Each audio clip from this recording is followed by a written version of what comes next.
What if the most powerful Saiyan was raised by the God of Shinobi? What if Kakarot's space pod, instead of landing on Mount Paozu, crashed deep within the Land of Fire, discovered by none other than the first Hokage, Hashirama Senju? This isn't just a simple crossover. It's a complete rewriting of history for two of the most beloved worlds in anime. Let's dive into this incredible tale. The story begins with a piercing scream echoing through the forests near the newly founded Konoha. Hashirama, ever attuned to the life force of the world around him, feels a strange, powerful energy plummet from the sky. Rushing to the impact crater, he finds not destruction, but a small, crying infant with a monkey tail inside a strange metal sphere. Seeing the child alone and sensing no malice, only immense, untamed potential, Hashirama's compassionate heart swells. He gently picks up the baby, who immediately stops crying and grips his finger. In that moment, a bond is formed. He names the boy Son Goku, a name that would one day echo with the strength of both a ninja and a warrior. Growing up in the Senju clan, Goku is a whirlwind of energy. He isn't just a child, he's a phenomenon.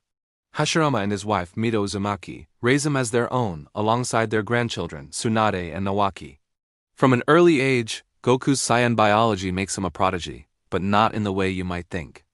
His immense physical strength is obvious, but it's his affinity for nature energy that truly stuns Hashirama. The first Hokage realizes that Goku's body is a natural conduit for Sage Mode, while most shinobi struggle for years.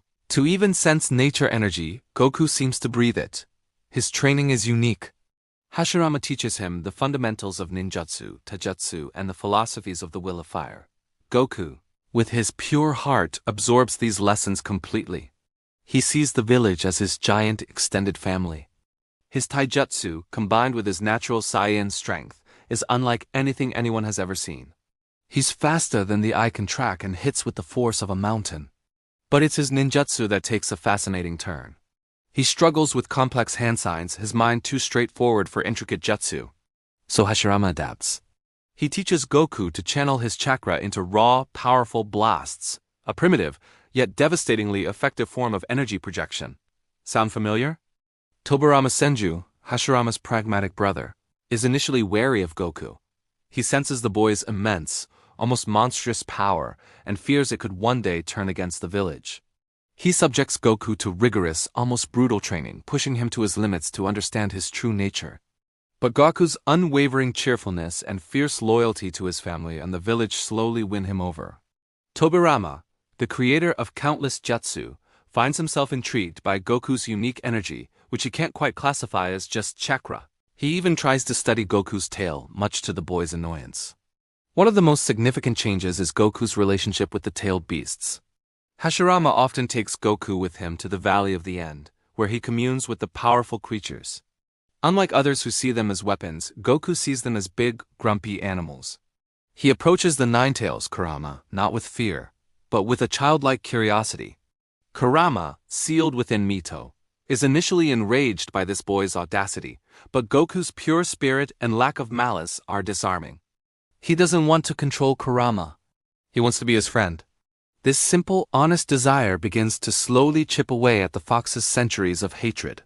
As Goku grows into a young man, his power is legendary throughout the shinobi world. He's Konoha's ultimate guardian, a one-man army who embodies the Will of Fire. He doesn't use standard techniques. Instead, he perfects his own style. He learns to use wood release, not by creating massive forests like Hashirama, but by infusing his own body with nature energy to enhance his strength and healing, a technique that mirrors the Saiyan Zenkai boost in a fascinating way. His signature move becomes a powerful blast of pure chakra and nature energy, which he instinctively cups his hands to fire a move he simply calls the Kamehameha, a name he came up with on a whim.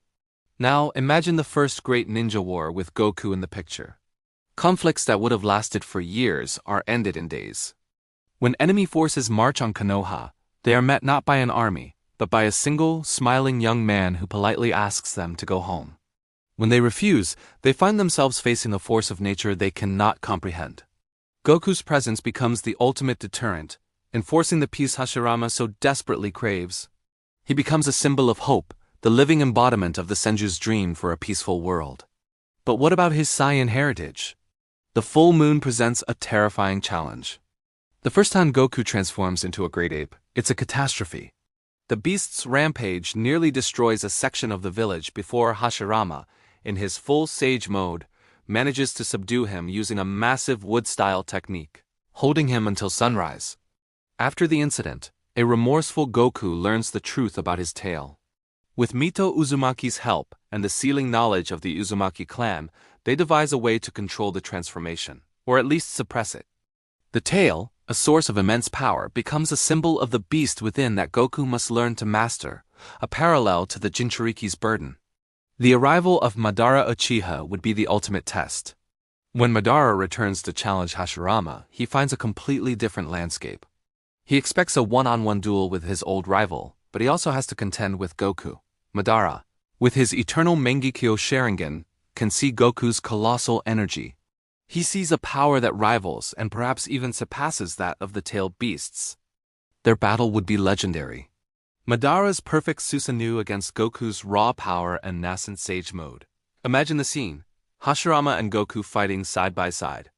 Hashirama's wood golem grappling with the Susanoo, while Goku, moving at impossible speeds, lands thunderous blows that crack the chakra armor. Goku's pure-hearted nature would also be a direct counter to the Uchiha's curse of hatred. He simply cannot comprehend Madara's motivations, asking him, "Why are you so angry? We could be training partners." This simple question, coming from someone with such overwhelming power, might even give Madara a moment of pause. The battle would inevitably end with Konoha's victory, but perhaps not with Madara's death. Goku, influenced by Hashirama, would insist on finding another way, a way to save Madara from his own darkness. In this timeline, Goku becomes the pillar of a new generation. He's not a Hokage, the paperwork would drive him insane. Instead, he's the village's guardian, a teacher, and an inspiration. He trains a young Hiruzen Sarutobi, Jiraiya, Tsunade, and Orochimaru. His influence on Orochimaru would be particularly interesting. Seeing Goku's incredible power a gift from birth, Orochimaru's obsession with obtaining all jutsu might shift towards understanding the secrets of different bloodlines and sources of power, perhaps setting him on a less villainous, though still morally ambiguous path. Goku, raised by the God of Shinobi, wouldn't just be a powerful fighter. He would be a beacon of hope and unity.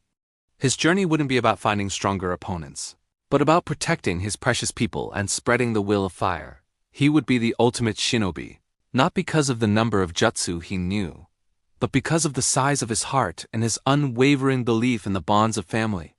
The world of Naruto would be forever changed, shaped by the gentle, yet impossibly strong, Saiyan from another world.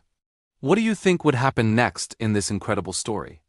How would the other villages react to Konoha's secret weapon? Let me know your thoughts down in the comments below. If you enjoyed this journey into a new reality, be sure to smash that like button. Subscribe for more epic what-if scenarios and hit that notification bell so you never miss an upload. Thanks for watching, and I'll see you in the next video.